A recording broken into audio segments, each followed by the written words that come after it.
எங்களை நிரப்பி உம்முடைய ஆவியானுடைய ஆளுகை எங்களை முழுவதுமாக ஆண்டவர் பற்றி கொள்ளத்தக்கதாக உம்முடைய பிரசன்னம் எங்களை சூழ்ந்து கொள்ள உதவி செய்யும்.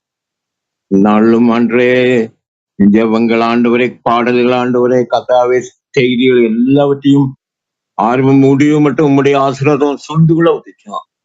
வந்திருக்க எல்லாரையும் வந்து கற்றுக் கொடுக்குறோம், வர வேண்டியவர்களையும் கொடுக்குறோம், வர்றவர்களையும் கொடுக்குறோம். எல்லாரையும் தொட்டு ஆசீர்வதியும். உங்களுடைய ஆசீர்வாதமான கரம் விசேஷமா ஆலோசியும்படியாக கெஞ்சுறோம். உங்களுடைய நாமத்தை மாத்திரம் மையப்படுத்தும் கர்த்தாவே, இயேசு கிறிஸ்து மூலஞ்சவங்கள பரமபிதாவே, ஆமேன். ஆமேன், ஆமேன், ஆமேன். கர்த்தருடைய வசனத்தை கேப்ரியல் பைபிள் எடுத்து வச்சுக்கோங்க. என்னென்றால் வசனத்தை சொல்லி நான் ரொம்ப நேரம் ஆயிட்டு தான் வாசிக்கிற மாதிரி இருக்கு. அதனால வேதாந்தத்தை கையிலே வைத்து கொண்டால் வசனத்தை சொல்லி சீக்கிரமாக எடுத்து வாசிப்பதற்கு அது பயனுள்ளதாக இருக்கும். இந்த நாளிலும் தேவனுடைய நாமத்துக்கு மகிமை உண்டாவதாக. கிறிஸ்துவனுடைய வாழும் மரணங்களை குறித்து நாம் 40 நாளாக ஆலயங்களிலும் மற்ற நேரங்களிலும் நாம் தியானித்து வருகிறோம். அதை குறித்த செய்திகளை கேட்கிறோம். இந்த நாளிலும் கூட ஆண்டவர் எனக்கு உணர்த்தின ஒரு காரியம், சிலுவையை குறித்த ஒரு செய்தியை தேவன் தர வேண்டும், சகோதரர்களுக்கு தர வேண்டும், எனக்கு வேண்டும் என்று நான் யோசித்திருந்தேன். அதை குறித்து ஜெபிக்கும் போது கர்த்தர்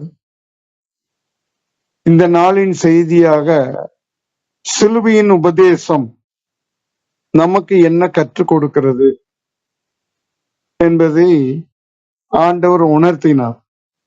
ஆகவே தியானத்திற்காக இந்த நாளிலே நாம் 1 கொரிந்தியர் 1ஆம் அதிகாரம் 18வது வசனத்தை நாம் வாசிக்கலாம். 1 கொரிந்தியர் 1ஆம் அதிகாரம் 18வது வசனம். சிலுவை பற்றிய உபதேசம் கெட்டு போகிறவர்களுக்கு பைத்தியமா இருக்கிறது, ரட்சிக்கப்படுகிற நமக்கோ அது தேவ பலனா இருக்கிறது. சிலுவையை பற்றிய உபதேசம் கெட்டு போகிறவர்களுக்கு பைத்தியமாய் இருக்கிறது, ரட்சிக்கப்படுகிற நமக்கோ தேவ பலனாய் இருக்கிறது. இந்த செய்தியை 2 விதமாக நாம் தியானிக்க போகிறோம். ஒன்று பிரைமரி, அடிப்படை அல்லது ஆரம்ப நிலையிலே சிலுவை நமக்கு கற்பிப்பது என்ன, அல்லது சிலுவையின் உபதேசம் நமக்கு என்ன சொல்லுகிறது, வேதாகமம் சிலுவை குறித்து போதிக்கிறது என்ன என்பதை முதல் பகுதியாகும். இந்த நாட்களிலே ஜீவிக்கிற நமக்கு சிலுவையின் உபதேசம் எப்படியெல்லாம் இருக்கும், அதனால என்ன நமக்கு ஆதாயம் என்பதை குறித்து 2ஆம் பகுதியாகவும் கூட நாம் தியானிக்கலாம். ஏனென்றால் காலம் கருதி நாம் 2 செய்தியாக அல்லது இந்த நாளிலேயே முடிந்தால் பார்ப்போம். ஆகவே சிலுவையின் உபதேசம் என்று இதற்கு நாம் தலைப்பிடலாம். இந்த செய்தியை கொரிந்து சபையாருக்கு பரிசுத்த பவுல் எழுதுகிறார். இந்த வசனத்தை வாசகமாக கொரிந்து சபைக்கு எழுதுகிறார். கொரிந்து சபை குறித்து நாம் ஏற்கனவே தியானித்திருக்கிறோம். அது ஒரு துறைமுகப்பட்டினம், நல்ல பெரிய ஒரு சின்ன சிட்டி மாதிரி இருக்கும், நல்ல வியாபார ஸ்தலம். யூதர்கள், கிரேக்கர்கள், புறஜாதிகள், இன்னும் பல ஞானிகள், தர்க்க சாஸ்திரிகள், பெரிய ஒரு வளர்ந்த ஒரு நகரம். அப்படிப்பட்ட நகரத்துல இயேசு கிறிஸ்துவனுடைய செய்தி, சுவிசேஷம் கொடுக்கப்படுகிறது. அங்கே சபை உருவாகிறது. கொரிந்து சபை ஒரு நல்ல நிலையிலே தான் இருந்தது. அவர்களுக்கு இந்த அதிகாரத்திலே, 1ஆம் அதிகாரத்திலேயே 18ஆம் வசனத்திலே சிலுவையை குறித்து பரிசுத்த பவுல் விசேஷமாக எழுதுகிறார். இன்னும் 2-3 அதிகாரங்களிலேயும் கூட அதை எழுதுகிறார். ஆகவே இந்த சிலுவை பற்றிய உபதேசம் மிக முக்கியமானதாக இருக்கிறது. அந்த சபையை குறித்த ஒரு சின்ன பேக்ரவுண்ட், கொரிந்து சபை எப்படி எல்லாம் இருந்ததுங்கிறத அது நாம் அறிந்து கொள்ளலாம், நன்றாக அறிந்து கொள்ளலாம். அது ஒரு நல்ல சபை தான், நல்ல சாட்சி உள்ள சபை. 1ஆம் அதிகாரம் 4வது வசனத்தை வாசிங்க. கிறிஸ்துவை பற்றிய சாட்சி உங்களுக்குள்ளே ஸ்திரப்படுத்தப்பட்டபடியே. வாசிங்க, தொடர்ந்து வாசிக்கலாம். நீங்கள் இயேசு கிறிஸ்துவுக்குள்ளாய் எல்லா உபதேசத்திலும் எல்லா அறிவிலும் மற்ற எல்லாவற்றிலும் சம்பூரணம் உள்ளவர்களாக்கப்பட்டிருக்கிறபடியால் அவர் மூலமாய்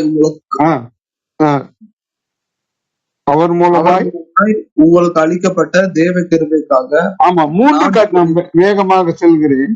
இந்த சபையிலே ஆரம்ப நிலையிலே உள்ள விசுவாசிகள் நற்சாட்சி பெற்ற மக்களாக இருந்தார்கள்.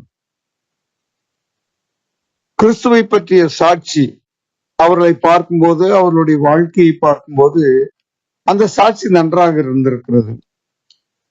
வசனம் 4 அதைத்தான் சொல்கிறது. மட்டுமல்ல, உபதேசத்திலே அவர்களுக்கு எந்த விதமான குறைவும் இல்லை.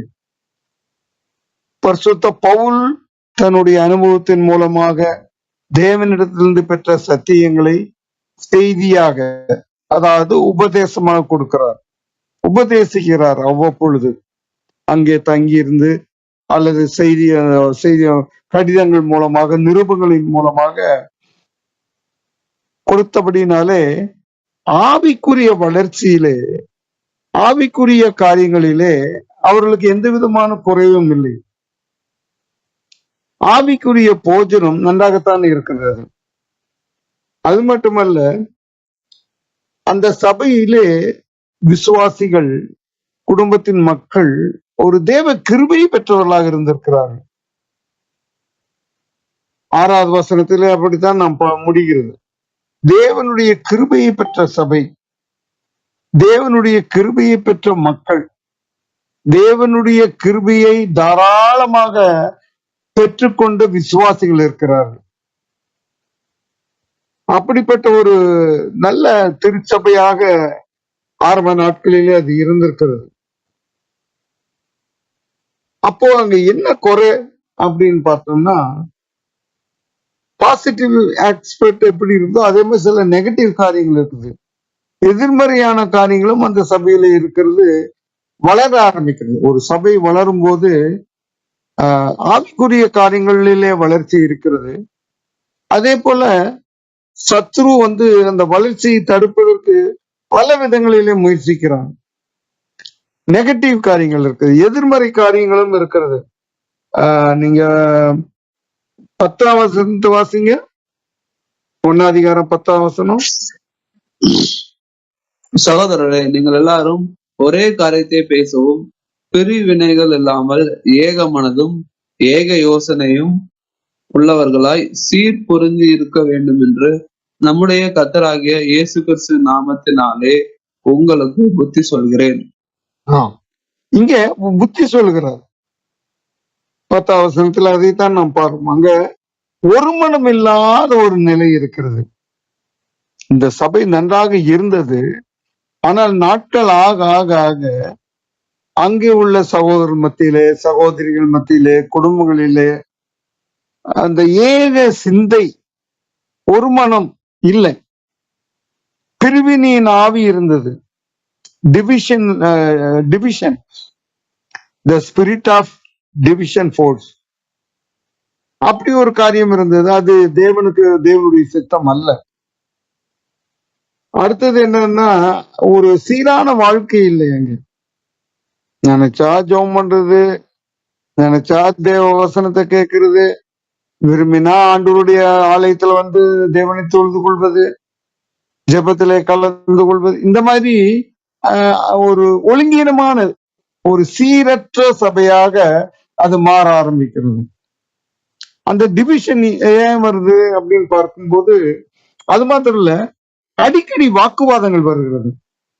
ஒரு சபையோ ஒரு ஐக்கியமோ வளரும் போது அந்த வளர்ச்சி சிலுவையை பற்றிய உபதேசம், சிலுவையை பற்றியுள்ள தியானம் குறையும் போது இந்த குறைபாடுகள் வரும்.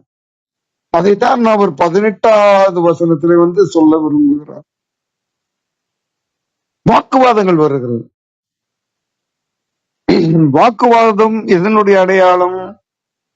அங்க ஒரு மனம் இல்லை, ஐக்கியத்திலே சில குறைபாடுகள் இருக்கிறது. ஆகவேதான் அப்புறம் பிரிவினை இருக்கிறது. என்ன பிரிவினை என்று பார்த்தால் பிற்பாடு உள்ள வசனங்களிலே கூட நாம் பார்க்கலாம்.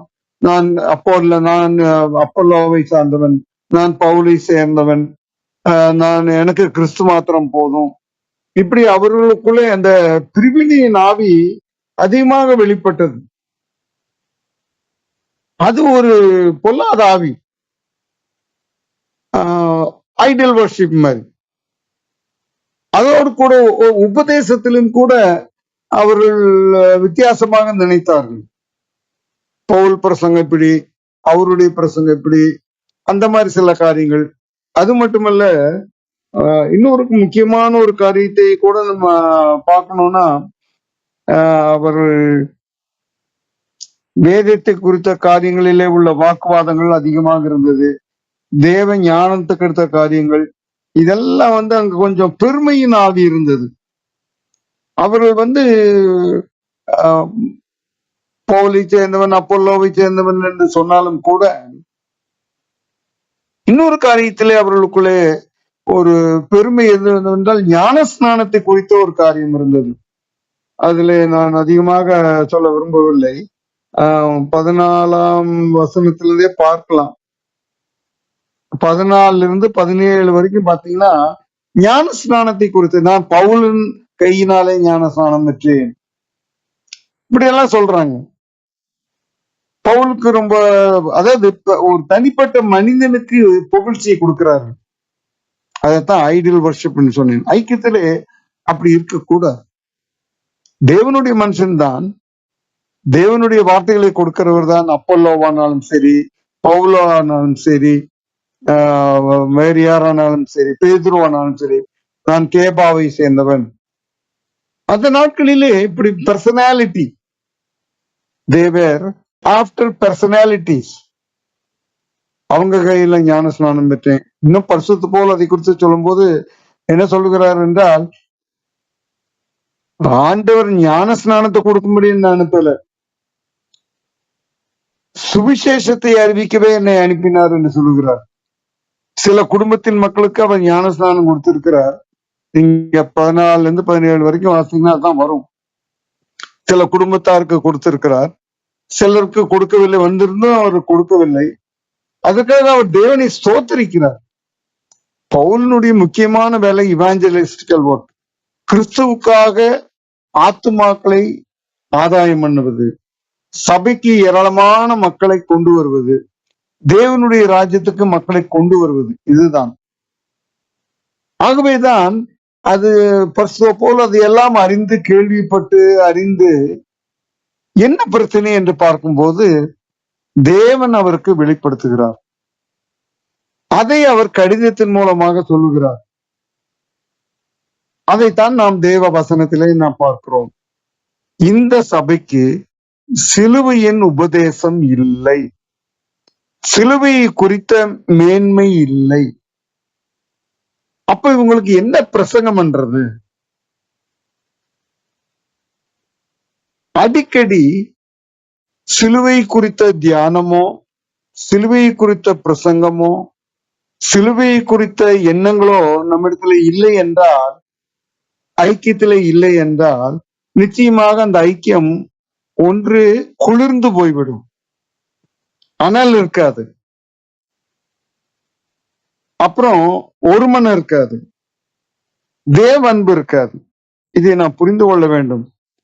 சகோதரர்கள் ஒருவருக்கொருவர் சந்திப்பது, ஒருவருக்கொருவர் பேசுவது, ஐக்கியப்படுவது, மார்நாதா சொல்றது, எப்படி இருக்கீங்க, ஒருவருக்கொருவர் விசாரித்துக் கொள்வது, இதெல்லாம் குறைபடும். சகோதர சிநேகம். ஆகவே சிலுவை குறித்து, சிலுவையிலே நாம் அதைத்தான் பார்க்க போகிறோம்.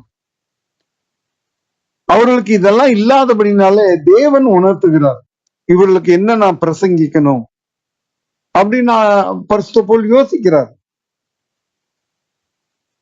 நீங்க இதுலயே 23ஆம் வசனம் வாசிங்க. 1 அதிகாரம் 23ஆம் வசனம். நாங்களோ சிலுவையில் அறையப்பட்ட கிறிஸ்துவை பிரசங்கிக்கிறோம். அவர் நாங்களோ யூதருக்கு- வாசிங்க. அவர் யூதருக்கும் இடர்களையும் கிரேக்கருக்கு பைத்தியமாயும் இருக்கிறார். ஏன்னா சபையில கிரேக்கர்கள் இருந்தார்கள், யூதர்கள் இருந்தார்கள், பிரஜாதிகள் இருந்தார்கள், மற்ற மக்கள் இருந்தார்கள், விசுவாசிகளாகத்தான் இருந்தார்கள். ஆனால் நாளடைவிலே கொஞ்சம் ஷேலம் ஆயிட்டாங்க, ஒரு காம்ப்ரமைஸ் வந்துருச்சு. சில காரியங்களை எதிர்பார்த்தார்கள், இப்படி எல்லாம் இருக்கணுமே, இப்படி எல்லாம் இருக்கணுமே, சபை இப்படி இருக்கணுமே, ஐக்கியம் இப்படி இருக்கணுமே, அடையாளம் இருக்கணுமே. குறிப்பாக யூத விசுவாசிகள் அடையாளங்களை தேடுவார்கள். They were after the signs and wonders. கிரேக்கர்கள் என்ன, நல்ல ஞானமா இருக்கணும், நல்ல தர்க்கம் இருக்கணும், பிரசங்கம் இப்படி இருக்கணும், அப்படி இருக்கணும்.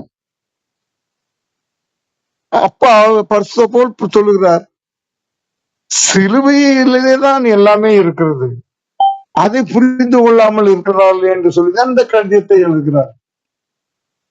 நாங்களோ சிலுவையில் அறையப்பட்ட கிறிஸ்துவை பிரசங்கி.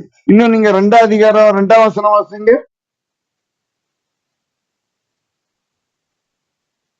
இயேசு கிறிஸ்துவை சிலுவையில் அறையப்பட்ட அவரை அன்றி வேறொன்றையும் உங்களுக்குள்ளே அறியாதிருக்க தீர்மானித்திருந்தேன்.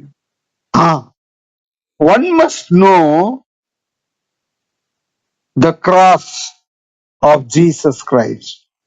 கிறிஸ்துவின் சிலுவையை குறித்து தான் நீங்கள் அதிகமாக அறிந்து கொள்ள வேண்டும். ஏன் கிறிஸ்துவின் சிலுவையை குறித்து அதிகமாக அறிந்து கொள்ள வேண்டும்? ஏன் கிறிஸ்துவை குறித்து கிறிஸ்துவனுடைய சிலுவையை குறித்து பிரசங்கிக்க வேண்டும்? சிலுவை என்றால் என்னன்னு வந்துருது. அது உலக பிரகாரமான இயேசுவை அறைந்த ஒரு மரம் அல்ல. இந்த கிராஸா இருக்கக்கூடிய அது ஒரு பொருள் அல்ல, மரம்தான். சிலுவை மரம்தான், அதிலே சந்தேகம் இல்லை. அந்த சிலுவை மரத்திலே ஒன்றும் இல்லை. அந்த மரத்திலே கிறிஸ்து அடிக்கப்பட்டார், அவர்தான் முக்கியம். ஏன் அடிக்கப்பட்டார், எதற்காகப்பட்டார், அதற்கும் சபைக்கும் என்ன சம்பந்தம், ஏன் அந்த சிலுவையிலே அறையப்பட்ட கிறிஸ்துவை தியானிக்க வேண்டும் என்பதுதான் முக்கியம். இன்றைக்கு உள்ள விசுவாசிகளாகிய நமக்கும் அதுதான் முக்கியம்.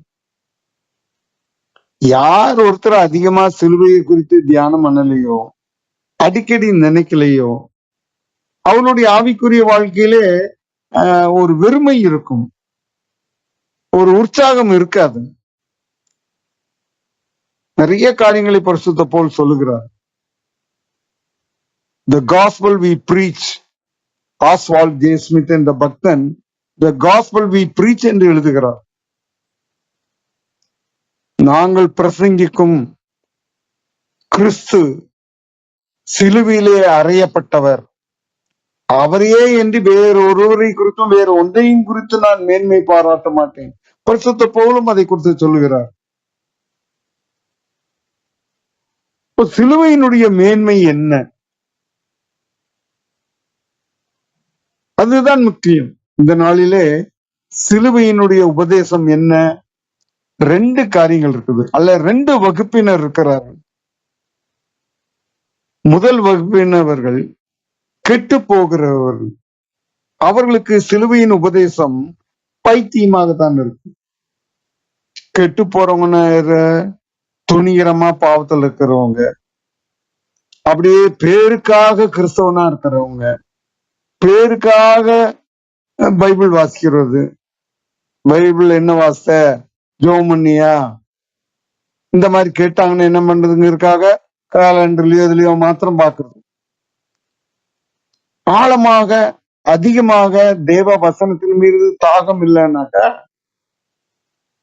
அவர்களுக்கு இந்த வசனம் இடரலா இருக்குன்னு அர்த்தம்.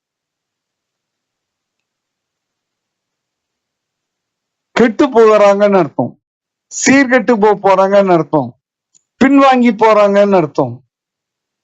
பின்வாங்கி போகிறவர்களுக்கு பைபிள் வாசிக்கிறது அநேக அவிசுவாசிகள், யூதர்கள், கிரேக்கர்கள் அநேகருக்கு இது பைத்தியமா இருந்தது. என்னடா இது, ஒருத்தனை போட்டு சிலுவையில போட்டு அடிச்சு கொண்டு போட்டாங்க, அவரு பெரிய ரட்சகரா இந்த உலகத்துல தான் வாழ்ந்தாரு, தச்சனுடைய மகனா இருந்தாரு, ஏதோ சில அற்புதங்களை செஞ்சாரு, அவ்வளவுதானே, அதை போய் பெருசா எடுத்துட்டு இருக்காங்களேன்னு அவங்களுக்கு புரியவே இல்லை. சிலுவை மரணம், சிலுவை மரணம் போது அங்க என்ன நடந்திருக்கு? மரணம் மாத்திரமல்ல, அங்கே ஒரு பெரிய ரத்த ஆறே ஓடி இருக்குது.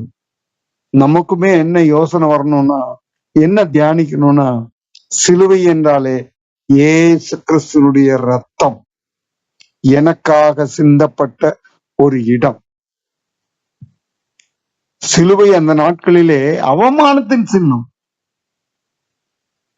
இயேசு கிறிஸ்து வாழ்ந்த நாட்களிலே குற்றவாளிகளை அறையக்கூடிய ஒரு மோசமான குற்றவாளிகள், வேறு எந்த உச்சபட்ச தண்டனைன்னு சொல்றாங்க இல்லையா, அந்த தண்டனை என்னன்னா சிலுவையில அறையிறதுதான். மிக கேவலமானவங்களை தான் அறைவாங்க. வருஷம் வருஷம் நம்ம கேட்டுட்டு இருக்கோம், சர்ச்சில் கேட்கிறோம், பல இடங்கள்ல கேட்டுட்டு இருக்கோம். 2 குற்றவாளிகள் நடுவில் இயேசு கிறிஸ்து சிலுவையிலே அறையப்பட்டார். குற்றவாளிகளும் அறையப்படுகிறார்கள். ஒரு அவமானத்தின் சின்னமா இருந்த சிலுவை இயேசு கிறிஸ்து அறையப்பட்டதுனாலே இந்த நாட்களிலே சிலுவை அது இன்னைக்கு ஆபரணமா இருக்கு. சிலுவை இன்றைக்கு அலங்காரமா இருக்கிறது. சிலுவை ஒருவேளை இது சொல்ல வேண்டுமானால் மற்றவர்களுக்கு ஒரு அடையாளமாக கூட காணப்படுகிறது. மற்றபடி அந்த மரத்துல ஒண்ணு இல்லை. மரத்துல அறையப்பட்ட பெர்சன். காரணம் என்ன? சிலுவையினுடைய உண்மையான உபதேசம் என்ன? இதை நாம் சற்று ஆராய்ந்து பார்க்க வேண்டும். What is the message of the cross? English அப்படித்தான் இருக்கு. The message of the cross அப்படிதான் வரும். It is a power to the believers. ஒரு டிரான்ஸ்லேஷன்ல எப்படி போடப்படும்? It is a power to the believers. ரட்சிக்கப்படுகிறவர்கள் இரண்டாவது கூட்டம். முதல் கூட்டம் கெட்டு போகிறவர்கள் ஒரு கூட்டம். இரண்டாவது கூட்டம் யாருன்னா ரட்சிக்கப்படுகிறவர்கள், பீயிங் சேவ்டு. அதை எதை குறிக்கிறது என்றால், முடிவு பரியந்தம் நிலைநிற்பவனே ரட்சிக்கப்படுவான் என்ற வசனமாக நாம் வாசித்திருக்கிறோம். மனம் திரும்பின ஒருவன், இயேசு கிறிஸ்துவனுடைய ரத்தத்தினாலே கழுவப்பட்டு ரட்சிக்கப்பட்ட ஒருவன் தன்னுடைய ரட்சிப்பை கடைசி வரை காத்து கொள்ள வேண்டும். தான் மரிக்கும் வரையோ கிறிஸ்துவின் வருகை வரையோ அவன் அந்த ரட்சிப்பை காத்து கொள்ள வேண்டும். ஏனென்றால் தன்னுடைய சொந்த ரத்தத்தை சிந்தி அவர் நம்மை மீட்டிருக்கிறார். ஆகவேதான் நாம் அதை பத்திரமாக காத்து கொள்ள வேண்டும். இல்லாவிட்டால் நம்ம இடத்துல பெலன் போன மாதிரிதான். அதை குறித்து தான் ஒரு 4 பாயிண்ட் இன்னைக்கு பார்க்கலாம் என்று நான் நினைக்கிறேன். சிலுவை என்று சொல்லும் போது சிலுவையின் இயேசுவின் ரத்தம், இயேசுவின் ரத்தம். சரி, இயேசுவின் ரத்தம் ஏன்? அருமையானவர்களே, ஆதாம் ஏவாள் பாவம் செய்யும் போது தேவ மகிமையற்றவர்களானார்கள். ஏதேன் தோட்டத்திலிருந்து துரத்தப்பட்டார்கள். தேவனுக்கும் மனித குலத்துக்கும் ஒரு மிகப்பெரிய பிளவு வந்துவிட்டது. தேவனுக்கும் மனிதனுக்கும் மத்தியஸ்தர் இல்லாத நாட்கள் அது. ஏன்? தேவன் மனிதனோடு உலாவிக் கொண்டிருந்த நாட்கள். ஆதாமோடு தனியாக அவன் பேசி இருந்த நாட்கள். தேவ பிரசன்னத்தை, தேவ சத்தத்தை கேட்ட மனிதன் ஆதாம். அருமையான அந்த அழகான தோட்டத்திலே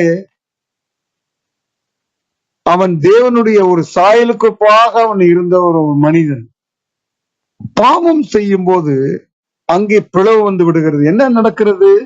தேவ கோபம், தேவனுடைய நியாய தீர்ப்பு வருகிறது. தேவனுடைய நியாய தீர்ப்பு வரும்போது என்ன ஆகிறது? அவன் துரத்தப்படுகிறான், விரட்டப்படுகிறான், பெரிய பிளவு வருகிறது, பெரிய பகை வந்து விடுகிறது. மனிதனுக்கும் தேவனுக்கும் பெரிய பகை வருகிறது. மனிதன் தேவனுக்கு எதிரி போல் ஆகிவிட்டான். தேவனுடைய பிரசன்னத்தை தொடர்பு துண்டிக்கப்பட்டு விட்டது. ஒரு பெரிய பிளவு வந்து விட்டது. தேவனோடு அவன் நெருங்க முடியாதபடி, தேவனை காணக்கூடாதபடி, தேவனுடைய சத்தத்தை கேட்க கூடாதபடிக்கு அந்த பிளவு ஒரு பகையாக மாறிவிட்டது. இப்பொழுது தேவனையும் மனிதனையும் இணைக்கக்கூடிய சக்தி பழைய ஏற்பாட்டிலே இல்லை.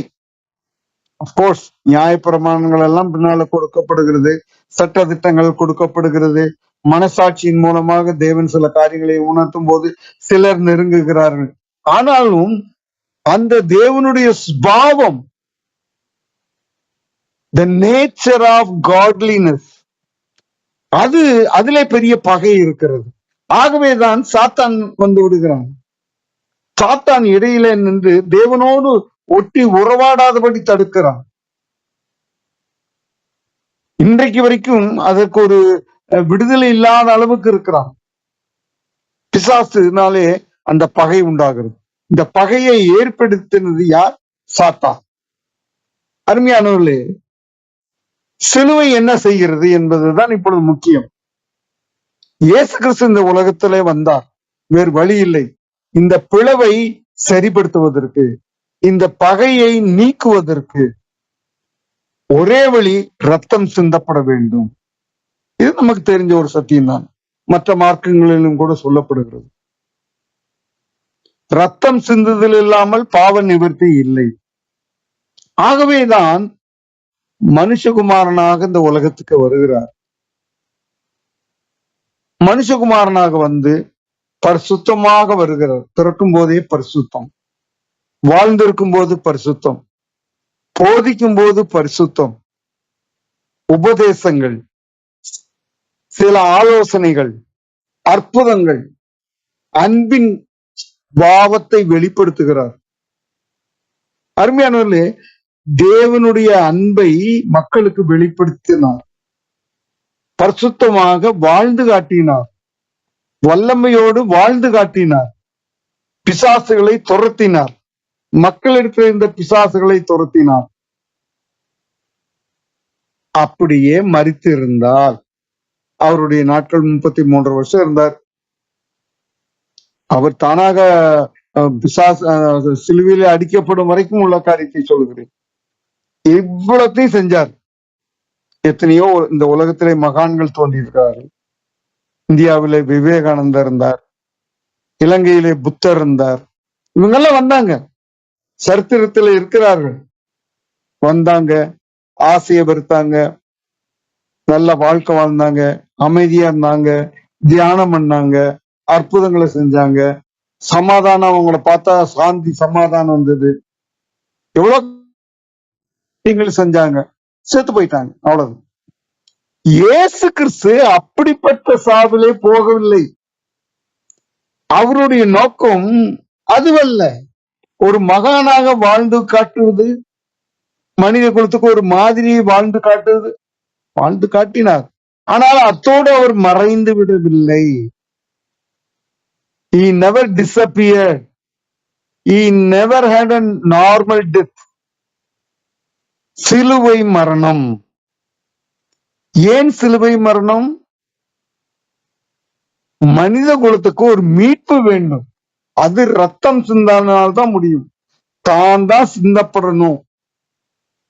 இதைத்தான் பரிசுத்த பவுல் பல இடங்களிலே சொல்லுகிறார். நீங்கள் ஒரு வசனத்தை வாசிக்க விரும்புகிறேன். முதலாவது காரியம் என்னவென்றால், சிலுவையை நாம் தியானிக்கும் போது அல்லது சிலுவை தரும் உபதேசம் முதலாவதாக ஆம், இங்க எபேசியருக்கு எழுதின நிருபம் 2ஆம் அதிகாரம் 16வது வசனத்தை வாசியுங்கள். எபேசியர் 2ஆம் அதிகாரம் 16வது வசனம். இந்த பகை என்ன ஆகிறது என்று அங்கே சொல்லப்படுகிறது. சிலுவை என்ன செய்கிறது, சிலுவையில் உள்ள கிறிஸ்துவை ஏன் தியானிக்கிறோம் என்பதற்கு அங்கே ஒரு காரியம் நடக்கிறது பாருங்கள். பகையை சிலுவையினால் கொன்று அதுக்கு முந்தின அதனாலே வசனத்தை கூட வாசிக்கலாம்.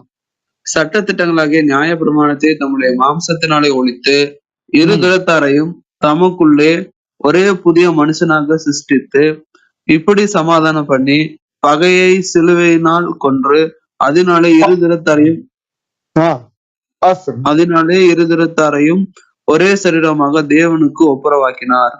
ஆ, praise the Lord. இங்க என்ன நடக்கிறது என்றால், சிலுவையினுடைய உபதேசம் என்னன்னா, ரட்சிக்கப்படுகிற நமக்கு என்ன வந்திருக்கிறது, அல்லது ஒரு பாவிக்கு என்ன நடக்கிறது என்றால், பகையினாலே தேவனை விட்டு பிரிந்த மனிதகுலம் ஒப்புரவாக வேண்டிய ஒரு சூழல் வருகிறது. இந்த ஒப்புரவாகுதலின் காரியத்தை ஒரு மந்திரம் போட்டு செய்ய முடியாது. தனிப்பட்ட விதத்திலே மனிதன், பாவியான மனிதன் பரிசுத்தமாக வாழவே முடியாது. ஆனால் சிலுவையின் ரத்தம் என்ன செய்கிறது என்றால், பகையை சிலுவையிலே கொல்லுகிறார், கொல்லப்படுகிறார் இயேசு கிறிஸ்து. Praise the Lord. பகையை கொல்லுகிறார். சாத்தானால் ஏற்பட்ட பகையை கொல்லுகிறார். தேவனுக்கும் மனிதனுக்கும் உள்ள பிளவை ஒன்றாக்குவது எப்படி? கொல்லப்படுவதுதான். கொல்லும் போது என்ன நடக்கிறது? ரத்தம் சிந்தப்படுகிறது, பிராயச்சித்தம் வருகிறது. மனிதன் பாவத்திலிருந்து பரிசுத்தமாவதற்கு ஏங்கி தவிப்பதற்கான ஒரு காரியம் வருகிறது. ஆத்தும ரட்சிப்புக்காக மனிதன் இயங்கிக் கொண்டே இருந்தான். ஆதாமிலிருந்து இயேசு கிறிஸ்து சிலுவையில் மரிக்கும் வரைக்கும் அந்த ஒப்புரவாகுதல் இல்லை. சட்ட திட்டங்கள் இருந்தது, நியாயப்பிரமாணங்கள் இருந்தது. ஆனால் அது என்ன? அது மறுபடியும் அவனை கவிழ்த்து போடுகிறது. நியாயப்பிரமாணத்தோட அப்படியே கடைபிடிக்கணும். கொஞ்சம் மீறினா நியாயப்பிரமாணத்தை மீறுவதே பாவம். நிர்பந்தமான மனிதன் யார்? யார் என்னை இந்த மரண சரீரத்தை விடுதலையாக்குவார் என்று பரிசுத்த பவுல் ரோமர்களை கதறுகிறார். இப்பொழுது இயேசு கிறிஸ்து என்ன செய்கிறார்? சிலுவையிலே என்ன நடக்கிறது என்றால், சிலுவையிலே கோரமாக குத்தி கொலை செய்யப்படுகிறார், ஆணிகளால் அடிக்கப்படுகிறார், ரத்தம் பீரிட்டு வருகிறது, ரத்த வெள்ளம் அங்கே சிலுவையிலே தொங்குகிறது. அந்த சிலுவை மரமாக இல்லை, அது ரத்தமாக இருக்கிறது. இந்த வெர்டிக்கல் லைன்னா நேர் கோடு, பரலோகத்துக்கு நேரம் ஒரு கோடு போட்டீங்கன்னா நேர் கோடு. அதே மாதிரி நம்ம ரெண்டு கையும் விரிச்சோம்னாக்கா ஹரிசாண்டல் லைன் பாங்க. Horizontal line, vertical line. Horizontal லைன்ங்கிறது என்ன? நம்மெல்லாம் இந்த ரெண்டு கையும் விரிச்சிருக்காருல இயேசு கிறிஸ்து, நம்ம விரிச்சோம்னா அது ஹரிசாண்டல். வெர்டிக்கல் என்ன? நம்ம தலையிலிருந்து கால் வரைக்கும் வச்சுங்களேன். இது சேரும்போது அந்த பிளஸ் வருது, அந்த சிலுவை வருது. இந்த சிலுவை என்ன செய்ய, அதனுடைய அறிகுறி என்ன? வானத்தையும் பூமியையும் இணைக்கிறது. அந்த சிலுவையிலே ஒரு சரீரம் தொங்குகிறது, ஒரு தலை தொங்குகிறது, ஒரு தலையிலே கிரீடம் சூடப்படுகிறது. இதுதான் சிலுவை தியானம். சிலுவை ஒரு மனிதனை தேவனோடு ஒப்புரவாக செய்கிறது. எந்த உபதேசமும் தேவனோடு ஒரு பாவியை ஒப்புரவாக்கவே முடியாது. எந்த காணிக்கையும் தேவனோடு நம்மை ஒப்புரவாக்க முடியாது. எந்த சக்தியும் சரி, எந்த பிராயச்சித்தமும் சரி, பழைய ஏற்பாட்டில எல்லாம் ஓஞ்சு போயாச்சு. முதலாவது சிலுவை என்ன செய்கிறது? சிலுவையின் உபதேசம் நமக்கு என்ன கற்றுக் கொடுக்கிறது? சிலுவை உங்களுக்கும் எனக்கும் என்ன செய்கிறது? நம்மை தேவனோடு ஒப்புரவாக்குகிறது. ஆகவேதான் ஒரு விசுவாசி பாவத்துல விழுந்தான்னா, பாவம் செய்ய யோவான் எழுதுகிறார் அல்லவா, பாவம் செய்யாதபடிக்கு நான் உங்களுக்கு இதை எழுதுகிறேன். அப்படி ஒருவன் பாவம் செய்தானால் அவன் இயேசு கிறிஸ்துவின் இடத்திலே வர வேண்டும் என்று சொல்லுகிறார். அவர் நமக்காக பிதாவின் இடத்திலே பரிந்து பேசுகிறார். ஒப்புரவாக்குவதுதான் கிறிஸ்துவனுடைய வேலை. அவர் இன்றைக்கும் உங்களுக்காகவும் எனக்காகவும் பரிந்து பேசுகிறார். முதலாவது நாம் அறிந்து கொள்ள வேண்டியது அடிப்படை, முதலாவது செய்தியினுடைய அடிப்படை இதுதான். நான் காலையிலே தியானிக்கும் போது என்னுடைய உடம்பை மெய் சிலிர்க்க ஆரம்பித்து விட்டது. தேவன் எவ்வளவு பெரிய காரியத்தை செய்திருக்கிறார். பகையை சிலுவையிலே கொல்லப்படுகிறார். சோ பகை அங்க நீங்கிறது. பகை நீங்கணும்னா என்ன நடக்குன்னு பாருங்க. எபேசியர் 2:5 வாசிங்க. அக்கிரமங்களில் மருத்துவர்களாய் இருந்த நம்மை கிறிஸ்துவுடனே கூட உயிர்ப்பித்தார். கிருபையினாலே ரட்சிக்கப்பட்டீர்கள். Praise the Lord again. ஏன் நம்ம பாவம் செய்து பாவம் செய்கிற ஆத்மாவே சாகும். பாவத்தின் சம்பளம் மரணம். இப்ப நம்ம மரணம் ஆயிட்டோம் பாவத்தினால. ஒரு அவிசுவாசி, ஒரு பாவி, தேவனை இழந்தவன், தேவனோடு ஒப்புரவாகாதவன், அவன் மரித்து கிடக்கிறான். இப்பொழுது என்ன நடக்கிறது? அக்கிரமத்திலே மரித்த நமக்கு இயேசு கிறிஸ்து மூலமாய் ஒப்புரவாகுதலின் ஒரு காரியம் நடக்கும் போது ஒரு புதிய உறவு வருகிறது. அது என்ன உறவு? அதுதான் கிருபை. இந்த கிருபையை தேவன் இயேசு கிறிஸ்து தருகிறார். சிலுவையை ஏன் நாம் தியானிக்கிறோம் என்றால், அங்கதான் கிருபை இருக்குது. அங்க இருக்கிறது தொங்குகிறது சரீரம், கிறிஸ்துவின் சரீரம், ரத்தம் தோய்ந்த சரீரம், ரத்தம் வடிந்து கொண்டிருக்கிற சரீரம்.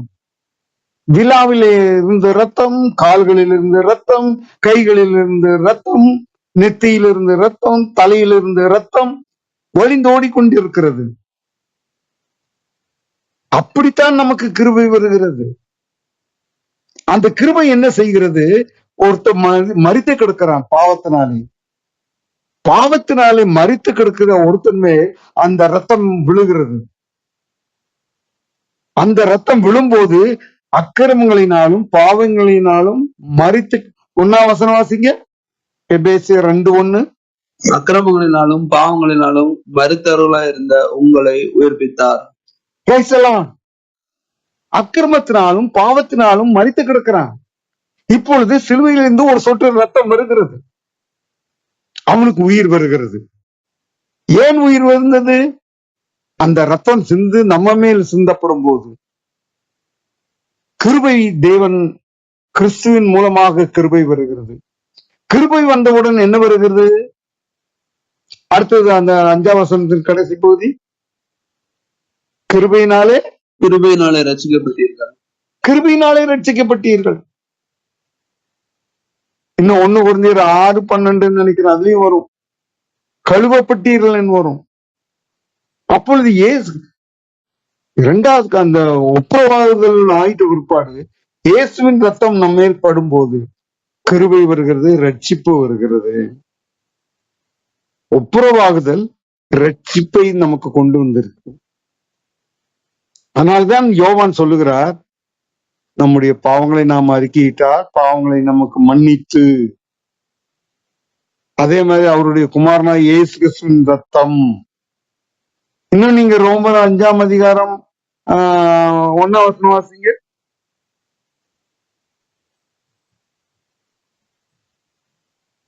ரோமருக்கு எழுதின நிருபம் 5 இவ்விதமாக நாம் விசுவாசத்தினாலே நீதிமான்கள் ஆக்கப்பட்டிருக்கிறபடியால் நம்முடைய கர்த்தராகிய இயேசு கிறிஸ்துவின் மூலமாய் தேவனிடத்தில் சமாதானம் பெற்றிருக்கிறோம். இப்ப அடுத்த காரியம் நடக்கிறது. ரட்சிப்பு வந்தோடனே என்ன நடக்குன்னு பாருங்க. தேவனுடைய சமூகத்துல நாம் ரட்சிக்கப்பட்டவர்களாக மாறுகிறோம். கிருபை கொண்டு வருகிறது, கிருபை ரட்சிப்பை கொண்டு வருகிறது. ரெண்டாவது காரியம் என்ன நடக்கிறது? இன்னொரு காரியத்தை நீங்க வாசிங்க, அதோட இன்னொரு வசனத்தையும் வாசிக்கணும். கொலோசேயர் 1:20 வாசிங்க. கொலோசேயர் எழுதின நிருபம் 1:20. ரட்சிக்கப்பட்ட உடனே என்ன நடக்குன்னு பாருங்க. சிலுவையிலிருந்து என்ன வருதுன்னு பாருங்க. அடுத்தது, அவர் சிலுவையில் சிந்தின ரத்தத்தினாலே சமாதானத்தை உண்டாக்கி பூலோகத்தில் உள்ளவைகள் பூலோகத்தில் உள்ளவைகள் பரலோகத்தில் உள்ளவைகள் யாவையும் அவர் மூலமாய் தமக்கு ஒப்புரவாக்கி கொள்ளவும் அவருக்கு பிரியமாயிற்று. தேவனுக்கு எப்ப பிரியம் வருதுன்னா, நம்ம மேல ரத்தம் சிந்தப்பட்டுருச்சு, நம்ம மேல ரத்தம், இயேசுவின் ரத்தத்தினால நம்ம கழுவப்பட்டிருக்கோம். ரட்சிப்பு வந்தது. ரட்சிப்பு வந்தோடனே இட் ஃபாலோஸ் இமீடியட்லி தேவ சமாதானம் வருகிறது. பூலோகத்தையும் அந்த வசந்த வாசிங்க ஃபர்ஸ்ட் பார்த்து மறுபடியும் அவர் சிலுவையில் சிந்தின ரத்தத்தினாலே சமாதானத்தை மெதுவா வாசிக்கலாம். சிலுவையில் சிந்தின ரத்தத்தினாலே, சிலுவையில் சிந்தின ரத்தத்தினாலே, சிலுவை மரம் அல்ல, அங்க ரத்தம் தான், இயேசுவின் ரத்தம். சிலுவையில் சிந்தின ரத்தத்தினாலே சமாதானத்தை உண்டாக்கி. சமாதானம் எப்போ வரும்னா, இயேசு கிறிஸ்துனுடைய ரத்தத்தினால கழுவப்பட்டாதான் வரும். சமாதானத்தை உண்டாக்கி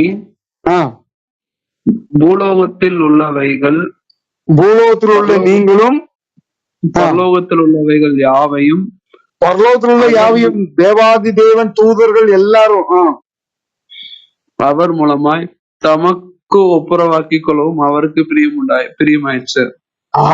அவருக்கு பிரியமாயிற்று. ஒப்புரவாகுதலின் ஊழியம் கண்டினியூ ஆகுது பாருங்க. எது வரைக்கும் கண்டினியூ ஆகுது? until you enter into heaven, until you enter into the presence of God. What a blessing! என்ன பெரிய ஆசீர்வாதம் பாருங்க. சபை சிலுவையிலே, பகையை சிலுவையிலே கொன்றின்னு வருது. இப்ப என்னது? கிறிஸ்து கொல்லப்படுகிறார், நாம் உயிர்ப்பிக்கப்படுகிறோம். உயிர்ப்பிக்கப்படும் போது கிருபை பிறக்கிறது, கிருபை உன்னை ரட்சிக்க வருகிறது. அவருடைய ரத்தத்தினாலே நீ கழுவப்படும் போது, பாவத்தை அறிக்கை செய்யும் போது, அதனால தேவ சமாதானம் வருகிறது. எவ்வளவு பெரிய ஆச்சரியமான ஒரு காரியம், எவ்வளவு பெரிய அதிசயமான ஒரு காரியம். இப்படி நம்ம சிலுவையை தியானிக்கிறோமா? இப்படி சிலுவை குறித்த உபதேசங்கள் சர்ச்சில் போதிக்கிறாங்களா? சபையில போதிக்கிறாங்களா? நீங்க போற சர்ச்சில் இப்படி சொல்றாங்களா?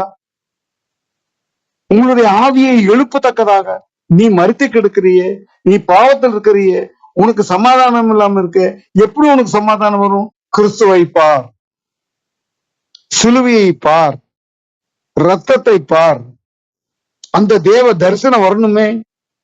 இதை தாங்க நாங்க பிரசங்கிக்கிறோம்னு பரிசுத்த பவுல் சொல்லுகிறார். நாங்களோ சிலுவையில் அறையப்பட்ட கிறிஸ்துவை பிரசங்கிக்கிறோம். We preach the gospel of Jesus. இன்னும் வேகமாக போயிடுவோம். இன்றைக்கு சிலுவை நமக்கு என்ன தருகிறது என்று வாசிக்கலாம். இன்னொரு வசனத்தை வாசிங்க. இதே நிறைய இருக்கு, இருந்தாலும் 1 பேதுரு 2 4 வசனம் நினைக்கிறேன். 1 பேதுரு 2 4 வசனம் 24 வசனம். ரொம்ப அற்புதமான வசனம், நம்ம எல்லாருக்கும். 1 பேதுரு 2 24 வசனம். நாம் பாவங்களுக்கு செத்து நீதிக்கு பிழைத்திருக்கும்படிக்கு அவர் தாமே தமது சரீரத்திலே நம்முடைய பாவங்களை சிலுவையின் மேல் சுமந்தார், அவருடைய தழும்புகளால் குணமானீர்கள். சிலுவையின் மேல் சுமந்தார். என்னத்தை சுமந்தார்? நம் பாவங்களுக்கு செத்து, மறுபடியும் வாசிங்க, ஒவ்வொன்னா மெதுவா வாசிங்க, எல்லாரும் கவனிங்க. நாம் பாவங்களுக்கு செத்து நீதிக்கு பிழைத்திருக்கும்படிக்கு அவர் தாமே அவர் தாமே தமது சரீரத்திலே தமது சரீரத்திலே நம்முடைய பாவங்களை சிலுவையின் மேல் சுமந்தார். சிலுவையின் மேல் சுமந்தார். சிலுவையில் என்னெல்லாம் சுமந்தார் பாருங்க. அப்பா ஏசப்பா எவ்வளவு சுமந்திருக்காருங்க. அதனால என்னாச்சு? அவருடைய அவருடைய தழும்புகளால் குணமானீர்கள். அவருடைய தழும்புகளால் குணமானீர்கள். குணமானீர்கள். எனக்கு ரொம்ப ஆறுதலா இருந்துச்சு இன்னைக்கு. அடிக்கடி சிக்காகிறோமே, அடிக்கடி ஏதாவது கோளாறு இருக்கு. இதுதான் விசுவாசம். சிலுவை குறித்து நம்ம தியானிக்கிறோமா? நல்லா பாருங்க. சிலுவை தியானம், சிலுவை குறித்த உபதேசம் என்ன? அது நமக்கு சரீர சுகத்தை தருகிறது, நம்முடைய ஆத்துமாவை உயிர்ப்பிக்கிறது, நம்மை பாவத்துக்கு சாக செய்கிறது, நம்மை பாவத்திற்கு சாக செய்கிறது, பாவங்களுக்கு செத்து அப்ப எதுக்கு பிழைக்கிறது? நீதிக்கு பிழைக்கத்தக்கதாக. தேவனுடைய அற்புதமான வசனம் பாருங்க. இந்த ஒரு வசனத்துல எவ்வளவு காரியம் இருக்கு. இதுதான் தேவ பலன். ஒரு தேவனுடைய பிள்ளைக்கு பலன் இதுதான். எனக்கு இந்த வசனத்தை பேசும்போது ஏன் இவ்வளவு உற்சாகம் வருகிறது? எந்த ஒரு தொந்தரவு இல்லாம ஏன் இருக்கிறேன்? அதுதான் தேவ பலன். ரட்சிக்கப்படுகிற நமக்கோ சிலுவை குறித்த உபதேசம், இப்படிப்பட்ட செய்திகள் தான் தேவ பலனா இருக்கும். சும்மா போய் சர்ச்சுக்கு அங்கங்க போறோம், கூட்டங்களுக்கு போறோம், ஆவிக்குரிய கூட்டம், அந்த கூட்டம், இந்த கூட்டம், போய் 1 மணி நேரம் நல்லா ஆடி பாடி நல்லா ஜாலியா இருந்துட்டு அப்புறம் வந்துட்டு பழையபடி எல்லா ப்ராப்ளம், எல்லா கஷ்டம், எல்லா நஷ்டம் இருக்கும். உனக்கு சுகம் வேணுமா? சிலுவையை பார், அவருடைய காயத்தை பார், அவருடைய தழும்பை பார். அத நினை. நீ காயத்தையும் தழும்பையுமே பார்த்துட்டு இருந்தா எப்படி? நம் குறைவுடையவர்கள் தேவன் நமக்கு இன்னைக்கு ஞாபகப்படுத்துறார். எனக்கு ஞாபகப்படுத்துறாருன்னு தான் நான் எடுத்துக்கொள்கிறேன். எவ்வளவு கஷ்டம் வருது, மறந்து போகிறோமே. அவருடைய சித்தம் இல்லாமல் ஒரு முடி கூட கீழே விழாது, ஆனால் மறந்துடும். ஆனால் சிலுவையை நினைச்சிட்டே இருந்தா தேவ பலனாயிரும். இன்னும் ஒரு காரியத்தை மட்டும் சொல்லுகிறேன். சிலுவை நமக்கு என்ன தருகிறதுன்னு பாருங்க. கொலோசேயர் 2ஆம் அதிகாரம் 15வது வசனம். கொலோசியர் 2:15 கரெக்டா? Colossians chapter 2 verse 15. சரிண்ணே. துரைத்தனங்களையும் அந்த வசனம் தானே? துரைத்தனங்களையும் அதிகாரங்களையும் முறிந்து கொண்டு வெளியரங்கமான கோலமாக்கி அவைகளின் மேல் சிலுவையிலே வெற்றி சிறந்தார். சிலுவையிலே வெற்றி சிறந்தார். இன்னும் முன்னால பகுதியெல்லாம் உண்டு. இந்த வசனத்தை மாத்திரம் நம்ம பார்ப்போம் இன்றைக்கு. சிலுவையிலே வெற்றி சிறந்தார். ஒரு வெற்றியுள்ள கிறிஸ்தவ வாழ்க்கை எப்ப பாசிபிள்? சிலுவை குறித்த உபதேசம் இருக்கணும் உனக்குள்ள, எனக்குள்ள, இருதயத்துக்குள்ள, நினைவுல, யோசனையில. சோர்ந்து போற நேரத்துல, பகை வர்ற நேரத்துல, கோபம் வர்ற நேரத்துல, எல்லாம் சிலுவையில தான் வெற்றி. பாவத்தின் மேல் வெற்றி வருவது எப்படி? எப்படி ஜெயம் பெறுறது? எல்லாருக்கும் கோபம் வருது, எல்லாத்துக்கும் முன் கோபம் பொத்துட்டு வருது, எல்லாத்துக்கும் முறுமுறுப்பு மனசுக்குள்ள இருக்குது. விசுவாசி, இந்த கொதி விசுவாசி தான்.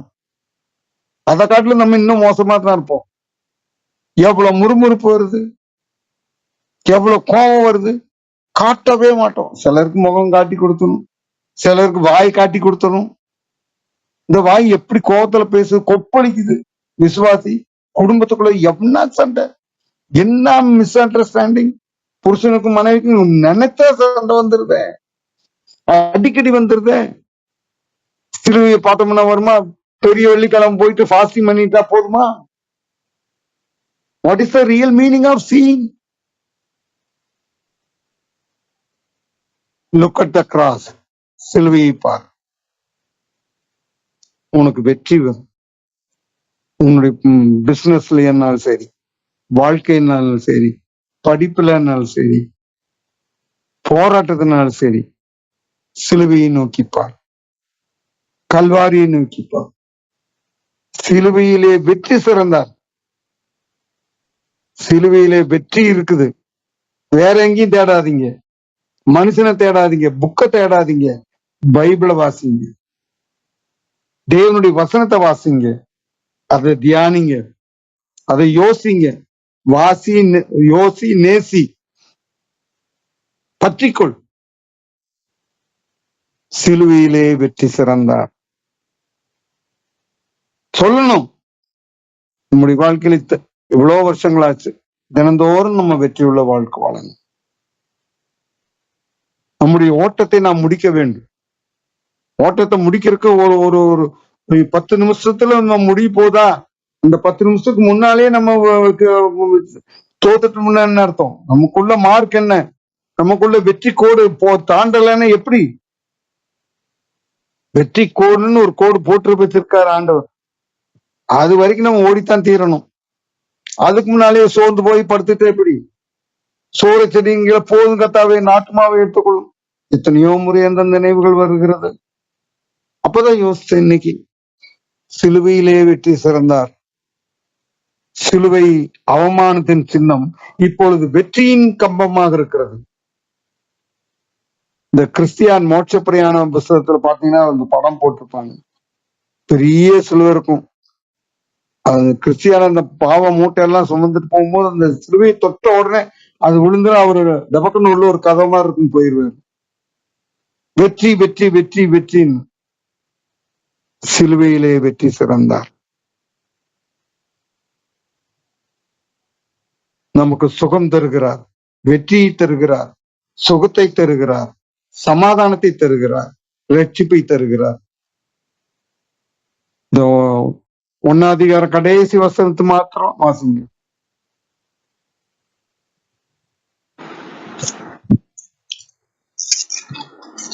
ஒன்று கொரிந்தியர் 1 அதிகாரம் கடைசி வசனம். அவரே தேவனால் நமக்கு ஞானமும் நீதியும் பரிசுத்தமும் மீட்புமானார். கிறிஸ்துதான், சிலுவையில் அறையப்பட்ட கிறிஸ்துவனால என்னெல்லாம் நமக்கு கிடைக்கும்னா, ஞானம் வரும், அப்புறம் மீட்பு இருக்குது, பரிசுத்தம் இருக்கு, கிருபை இருக்கு, எல்லாமே இருக்கு, ரட்சிப்பு இருக்கு, சுகம் இருக்குது, வெற்றி இருக்கு. தேவ சமூகத்துல நம்ம இந்த ராத்திரி வேளையிலே விட்டு கொடுத்து ஜெபிப்போம்.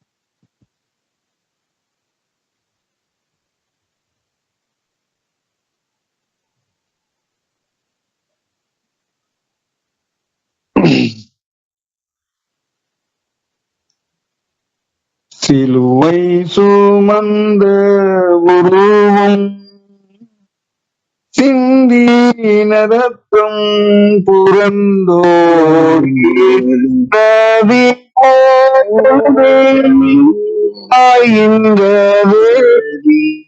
நம்பிய சுவண்டை வா, நம்பிய சுவண்டை வா.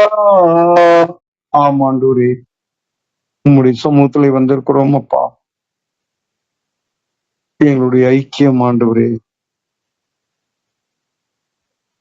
ஆரம்பத்திலே நன்றாக இருந்தாலும் அவ்வப்பொழுது வரும்போது பிரிவினைகளும் வாக்குவாதங்களும் ஆண்டவரே, பெருமையும் மதிகட்ட காரியங்களும் வரும்போது சிலுவையை நாங்கள் பார்ப்பது செய்யும். சிலுவையின் உபதேசம் ஒப்புரவாகுதல் கர்த்தாவே, கிருபை கர்த்தாவே, ரட்சிப்பு கர்த்தாவே. சிலுவையின் உபதேசம் கர்த்தாவே தேவ சமாதானம் கர்த்தாவே. பரலோகத்துக்கும் பூலோகத்துக்கும் உள்ள சமாதானம் ஆண்டவரே. வீட்டிலே சமாதானம், வெளியிலே சமாதானம், வேலை பார்க்கிற இடங்களிலே சமாதானம், பிள்ளைகளோடு சமாதானம், பெற்றோர்களோடு சமாதானம், அயலாரோடு சமாதானம், எல்லா புத்திக்கும் மேலான தெய்வ சமாதானம். ஸ்தோத்திரம் கர்த்தாவே. சிலுவை எங்களுக்கு சுகத்தை தருகிறது கர்த்தாவே. பாவங்களுக்கு செத்து நீதிக்கு பிழைத்து உம்முடைய இரத்தத்தினாலே, உம்முடைய தழும்புகளினாலே நாங்கள் குணமாகத்தக்கதான ஒரு கிருபை இருக்கிறது. அதுதான் சிலுவையின் உபதேசம் கர்த்தாவே. எங்களுக்கு அது பாரமாக தோன்றக்கூடாது கர்த்தாவே. இன்னொரு காரியத்தையும் நாங்கள் பார்க்கிறோம், எல்லாவற்றிலும் சிலுவையிலே வெற்றி உண்டு என்று சொன்னீங்க. நாங்கள் வெற்றியுள்ள வாழ்க்கை வாழ எங்களுக்கு உதவி செய்யும். ஆசீர்வதியும் பலப்படுத்தும் மகிமைப்படும். துதியும் கனமும் மகிமையும் உமக்கே செலுத்துகிறோம். இயேசுவின் நாமத்தினாலே வேண்டிக் கொள்கிறோம் ஜீவனுள்ள பிதாவே. ஆமென் ஆமென். என் ஆத்துமாவே கர்த்தரை ஸ்தோத்திரி.